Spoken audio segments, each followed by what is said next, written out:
First trip to America? Yes. Must get that fixed. Anything edible in there?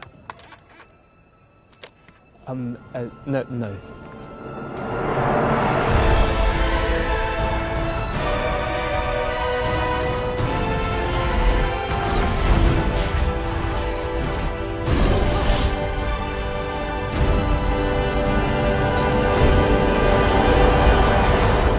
Hi, I'm Seymour from fxguide.com for Wired, and welcome to our guide to Erumpent mating dances.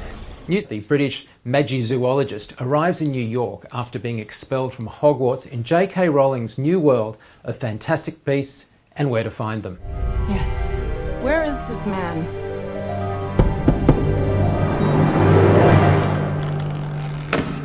So, you're the guy with the case full of monsters, huh? Whose travels first?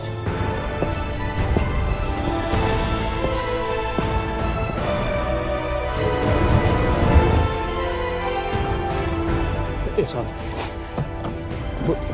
Why would I have to wear something like this? Because your skull is susceptible to breakage under immense force.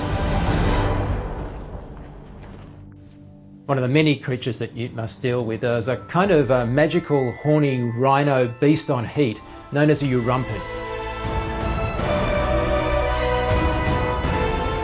Seen here in a shot that was actually added quite late in production with our heroes trying to capture the creature on ice. One of the highlights of the film came actually from just 5 words in JK's original script, which elegantly just stated, Newt does a mating dance. The path from this to the screen involved 18-foot fiberglass puppets, choreographers, animators, and the lead star, Eddie Redmayne, actually acting out complex video selfies and then sending them to director David Yates. The actual effects work fell to Tim Burke and Christian Mance and the team at Framestore. Now, while many companies contributed from MPC, Method, DNEG, CineSite and others, it was Framestore and the brilliant legacy from creating Dobby in the original Harry Potter films that led to this outstanding character work in this particular film. Eddie was completely committed to working with the character team as early as possible. He actually filmed himself with some help from his choreographer from The Danish Girl for his side of the mating ritual and then sent that to director David Yates. The Erumpent's animation approach was actually typical of a different way they worked with characters in this film. Framestore's animation supervisor, Pablo Grillo, was given quite a lot of time before principal photography, not just to have the team look at designs, but actually animation studies of all the creatures in the film. Pablo and the team therefore managed to work out the Erumpent's mating ritual well before the actual filming started. This allowed the team behind the Warhorse stage production puppet to build a 18-foot high, 20-foot long, 4-man Erumpent rig out of fiberglass and learn all of Pablo's sexy moves.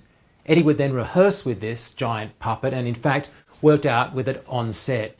Once the framing and timing was right, the team was then able to remove that and of course film a clean plate with just Eddie and then add in the character in post-production with just this superb interaction with Newt. This approach of using puppeteers was actually used on all of the cast of creatures in the film, from the bowtruckle to the young Marmite. Now we often, and I guess quite rightly, focus on the creative skills of the animators, but increasingly it's these puppeteers on set, led in this case by Robin Guyver, who are producing this terrific interaction for the actors that allows such believable performances to be captured. Nothing to worry about. That is a murtlap. Well, don't forget, subscribe for more behind the scenes action. I'm Mike Seymour for Wired.